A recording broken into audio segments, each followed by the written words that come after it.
try taking risks I with ain't gonna lie, honest 21 state of kind of mind. been holding Drake on his shoulders the last 2 years, last year. I'm tired of that. I'm tired of that sound. Though. I'm tired of them two together. Me too. I'm tired of that sound. And see, I guess that's the question, right? You We've need to been call through the future. You need to call lyrical future miracle. back.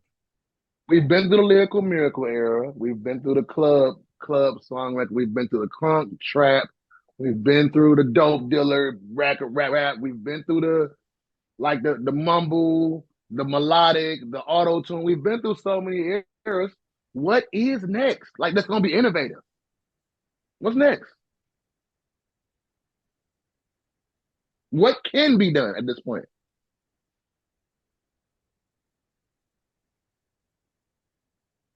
I'm losing you. I can't hear you, bro. Oh, my fault. It's scary at this point. I feel like because it's like we hear all these we hearing what's being popularized and we hearing what the internet's pushing, but at the same time, like for me and you, I feel like the way the world is set up, you kind of get to create your own input of music. When music comes your way, you the music you get is kind of music you kind of choose to get. You can kind of personalize your musical consumption nowadays. Well, you don't got I don't hear these other songs. I never heard a Playboy Cardi song in my life, but apparently he's the biggest shit since sliced bread. I'm saying I've NBA heard one or two, and I knew that I didn't want to hear no more. NBA YoungBoy name I'm is just being big as honest. shit. I don't listen to NBA YoungBoy songs, so I have no I ain't idea gonna what. lie, that project he got with Birdman, even though it ain't really a Birdman project, it's like Birdman. He probably like him and Birdman got a like father like son type of album. I ain't gonna lie, that shit was fire. That shit was dope. Like, but like, I mean, that's the only full young boy project I ever heard though. right? I can't name a song from YoungBoy. I probably heard of. I probably heard of him. I just never. I can't name him shit. Like Drake has I his don't even artists. I don't even know if they I don't listen to the radio, but I don't even know if they play him on the radio. I mean, and I don't listen. I'm not really a rap caviar big playlist guy, Exactly, me either. so I'm listening to what my algorithm sends me or based on what I listen to already. And so exactly. everything that's new that comes out, Maybe I we be missing some dinosaurs in shit. that regard. Maybe we just dinosaurs in that regard. Yeah. And I feel like Well, go ahead. I feel like nowadays the music is gonna be always gonna be targeting 18, 24-year olds. That's the key market. And what I think when a At Joe this point, Budden I think it's targeting 12 to 20, TikTok, 12 to 22. TikTok, Yeah. but I feel like 24 might be too old now. like when Joe Budden attacked Drake for saying the whole with Drake for the 25-year-old shit and all that shit Joe Budden said, what he meant was, no, you grown. We want Start our making grown music artists to for be grown with kids. us.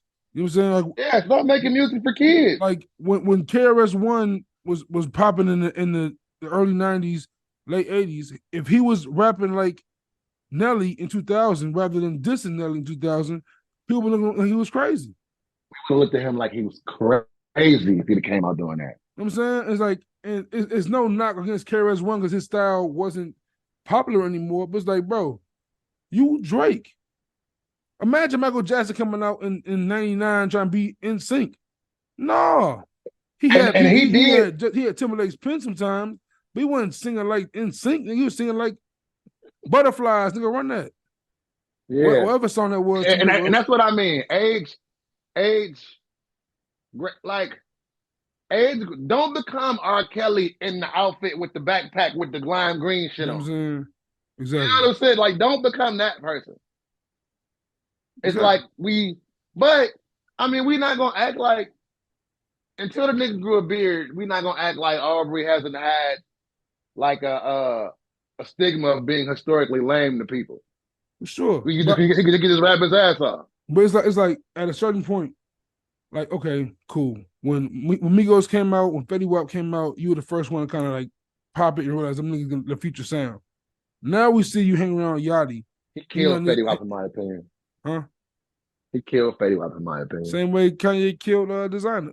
niggas, Yup. put niggas in coffins. Run that song, Right, nigga. right. So they better come my way. What? Run that. You know what?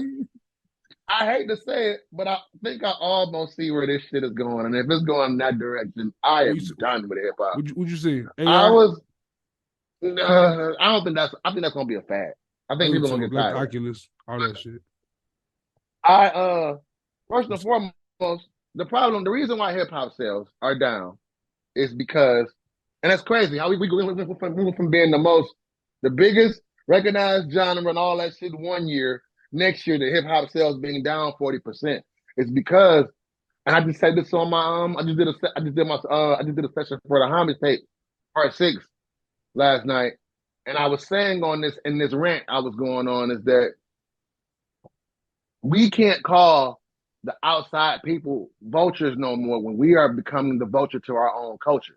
We are cutting our nose off despite our face at the end of the day because we're not selling culture no more. We selling algorithm. We selling ads. We selling ads Yeah, pretty much. It's yeah. like we're not putting culture into the culture no more. If you look all over the world and you go to the UK and you go to Germany and Asia and all these places, they still breakdancing, doing graffiti, maintaining integrity in lyrics, all of this shit, which is why the international acts are becoming bigger. They want Afrobeat artists. They want Bad Bunnies. They don't need rappers no more because you're not selling anything but negative stereotypes. Us in the club, making it rain, cheating on bitches, bitches cheating on us, selling pussy, killing each other. That's it. And Getting and high. and then the fact they can just We are killing our own culture. So and then at the this fact that point, these labels are being allowed to pretty much just get artists off the street, sign them real quick, use them yeah. for a second, and drop their ass off. Rappers' shelf life is lasting shorter than ever. 2, 3 So years. at this point, why I care about the lyrical miracle guy or the guy with skill set and talent when I can go find a novelty act, sell it, pimp it out, and then push it back to the streets. I would speak. You know I'm a baddies guy. And I love Zeus Network, right? Blueface baby mama, Krishan got this song where she's dissing Blueface, right? And I only fucking know this because my daughter posts this on her story all the time, bro. It's this white kid.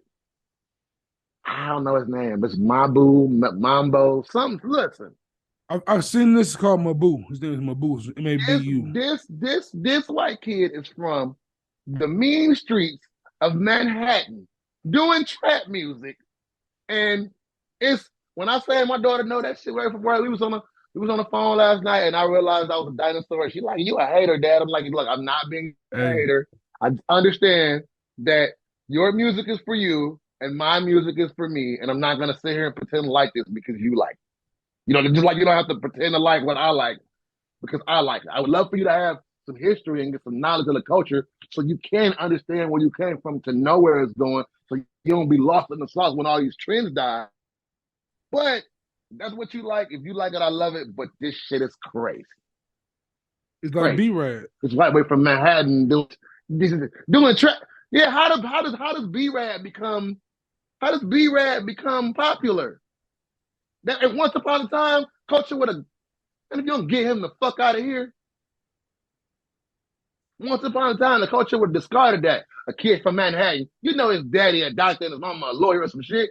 And now all of a sudden this nigga doing trap music and playing with guns in videos and our kids accepting that bullshit. Culture don't matter no more. Algorithm and ads matter. Niggas is selling ads. So that's why at this point, that's why I don't get off on talking about hip hop no more because it ain't about culture no more. It's about selling out. What do you say? Go to my sink environment, clean up with comment. Earth is my planet. What do you say? Bleox. I use Bleox.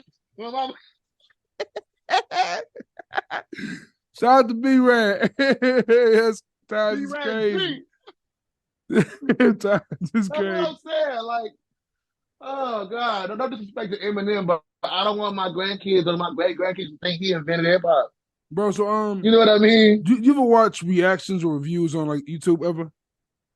Yeah, I do. I'm actually turning Uncle Big Rent into an interactive reactionary show, like So past, that type so of from vibe. time to time I get bored. I'll watch a reaction to certain video to an album or a song, right? And Right. I would base it on like the number of views. Like I like to pour in a Mm-hmm. smaller brand sometimes. So like I saw this one group. It was a white dude and a black dude. I forgot the name of the pod. I forgot the name of the pod. I'm sorry, but it was drinking liquor on the pod. I think it was what's it called? Intoxicated Reviews. I think it was called, right? Black dude, white dude. Hmm. And I'm gonna look into that. That sounds like a real creative idea. and interesting off rip because the black dude got do rag on, white dude, swole, bald head, white dude with a beard. Look like a polar opposites, right? And the black dude Mm-hmm. starts off the rip talking about he never listened to Drake album since like Take Care, right? Yep, by Okay. our age, somewhere between our age, right? And Mm-hmm. they're reviewing first person shooter with J. Cole and Drake. And Mm-hmm. they're doing the whole who to go, and dude starts to know like who's the goat to you. The white guy goes, "Well, I'm white, so Eminem." What? Yeah, yo, well, I tell you, I had to That's pause and laugh for 10 crazy. minutes. I had to pause and I had to pause and laugh for 10 minutes, Oh, bro. you know what? And me Yeah, being from Detroit and me respecting Eminem and me knowing what he actually been through and knowing that he's not a plant for you dummies, he's not. but knowing that, just hearing that comment also